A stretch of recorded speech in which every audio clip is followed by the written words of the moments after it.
If you've ever been left, betrayed, or made to feel invisible by the person who once swore they loved you, this story is for you. I'm Vanessa.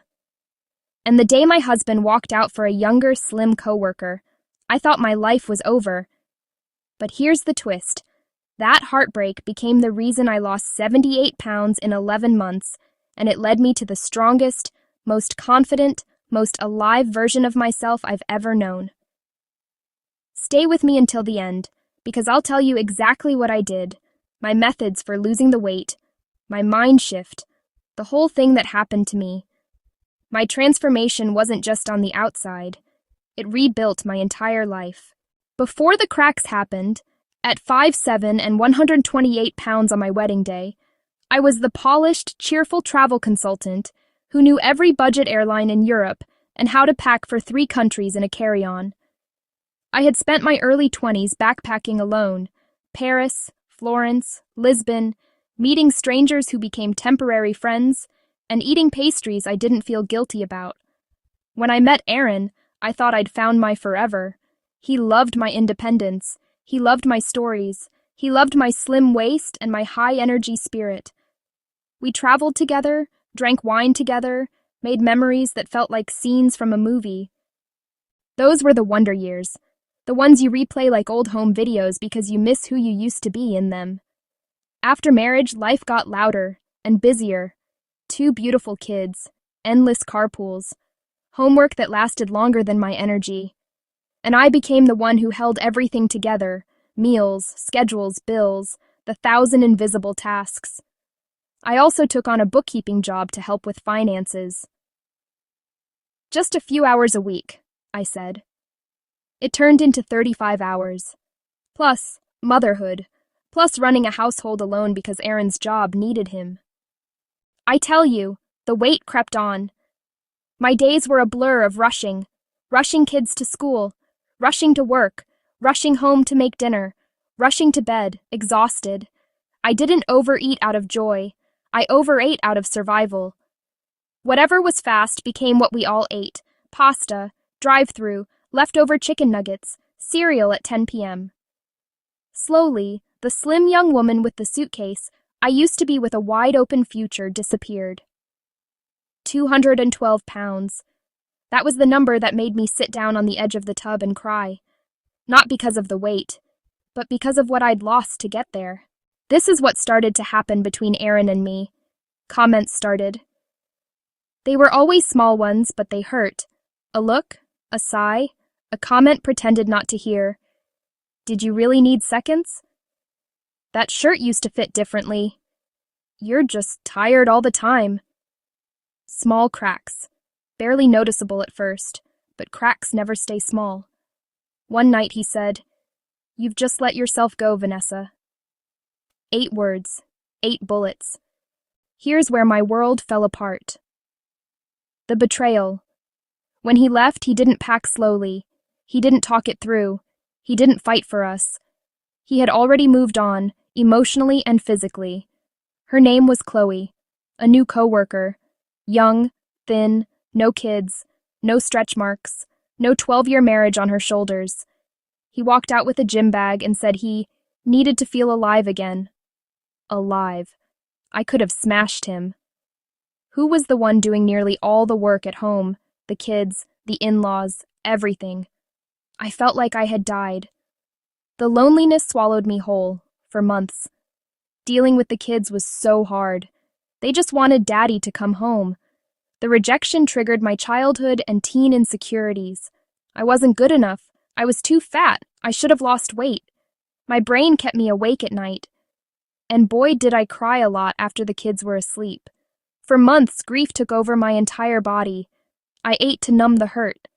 I slept any time I could, just so I didn't have to exist for a while. Here's what happened finally, my rock bottom moment. My rock bottom wasn't dramatic. It was one simple moment. I was carrying a laundry basket up the stairs. Halfway up, I had to stop because my knees hurt and I was out of breath. Just like that, the memory of the girl who once hiked the Cinque Terre cliffs for fun flashed in my mind. That girl didn't disappear. She was buried. Sitting on the stairs with the laundry, I decided I was going to dig her out. My turning point. My revenge wasn't about Erin, not at first. It was about survival. I started reading, researching, watching videos while folding laundry. Anything about weight loss that wasn't extreme, punishing, or unsustainable. My mom was my quiet cheerleader. I sure needed her support as well as all the babysitting she did. The thing that finally clicked? I had never heard about high-volume eating, foods that fill your stomach, not your calorie count. Think massive bowls of salad, mountains of steamed veggies, soups loaded with greens, berries, watermelon, plain Greek yogurt, and lean proteins, lots and lots of protein. I also watched a bazillion videos about fasting. I used to think that you would be starving if you fasted. Not so I learned. I layered in a 14-hour fasting window, not eating after 7 p.m., then starting again around 11 a.m. the next morning. I had what they called a fatty coffee on my way to work. That's black coffee with cream and a tablespoon of coconut oil. That held me till 11 a.m. It felt natural, like giving my body the rest it had been begging for. I didn't count calories. I didn't starve. I didn't have cheat days. I ate real food until I was satisfied, not stuffed. The first week I lost 4 pounds. By the end of month 1, 11 pounds were gone. Then another 8. Then another 6. It wasn't fast, but it was steady, and each pound felt like a piece of myself returning. I was still so sad the kids were starting to accept. Weekends at Dad's place and my mom was still there for me. Now I'll tell you about my emotional healing. Weight loss wasn't the hardest part. Facing myself was. Grief makes you see all the places you abandoned yourself long before anyone else did. I did the following to heal my heart. I journaled every day. I walked every evening after dinner, usually the kids on their bikes. I walked not for weight loss, but for sanity.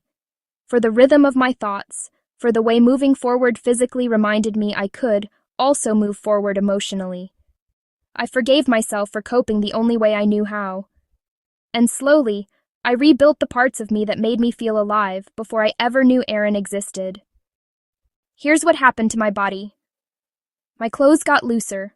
My face slimmed down. My energy returned. My kids noticed. My coworkers noticed. Even I noticed, most shockingly of all. After 6 months, 46 pounds were gone. After 9 months, 66 pounds. And after 11 months, 78 pounds gone. My highest weight was 212. I brought myself all the way down to 142. I was never trying to be 134 again. That girl was someone else. I wanted to be me again.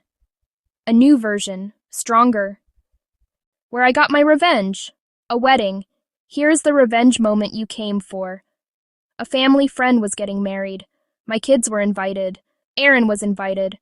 And yes, he brought Chloe. I almost didn't go. Fear sat on my chest like a brick. But my sister said, "Show up for yourself, not for him." I wore a fitted navy dress that hugged the curves I fought so hard for. Nothing flashy, nothing exaggerated. Just clean, elegant, confident. When I walked in, conversations literally paused. I'm not being dramatic. It really happened. People hadn't seen me in almost a year. I knew they were surprised and shocked at how I looked. And then I saw him, Erin, holding Chloe's hand. He froze. Actually froze. His eyes widened the way they used to when I'd walk down the stairs on date nights. And here's the real revenge. I didn't want him back. Not even a flicker. The woman standing there, strong, healed, grounded, didn't belong to him anymore. She belonged to herself. My true comeback. People think revenge weight loss is about making your ex regret losing you. But here's what I learned. The real revenge is becoming the woman you should have been loving all along. I got my confidence back, my health back, my joy back. I'm traveling again. I took my kids to Portugal last summer and hiked without stopping. I have new friends, a new job with better boundaries, and a new relationship with myself. One that's balanced, forgiving, honest, and strong. I don't measure my success in pounds anymore. I measure it in peace. And get this, there is a possible new man on the horizon who actually likes my kids. Here's what I did to lose weight, the simple version. Here's exactly what worked for me. 1. High volume eating, massive salads, vegetable soups, fresh fruit, lean protein, foods that fill you up with fewer calories. A 16-hour fasting window. Stop eating at 7 p.m. Start again around 11 a.m. Simple, doable, and gentle. Walking every day, not exercise, just moving. Rain or shine.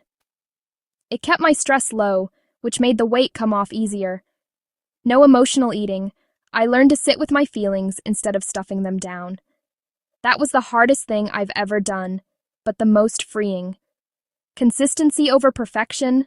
I wasn't perfect, but I didn't quit. What I wish for you. If you've been left, if you've been ignored, if you've been made to feel like your worth rises and falls with your weight, please hear me. You are not done, you are not broken, you are not too late. Here's the revenge part. Chloe walked out on Aaron. I heard she felt that he was too old and too out of it. Weeks later, when he came to pick up the kids, he asked if we could talk. I said, no, because I had heard he was going to ask if he could rebuild the garage into a place for himself, as he later said, closer to the kids. I knew better. Not on your tin type would I let that happen. So, you could say, revenge was sweet in the end.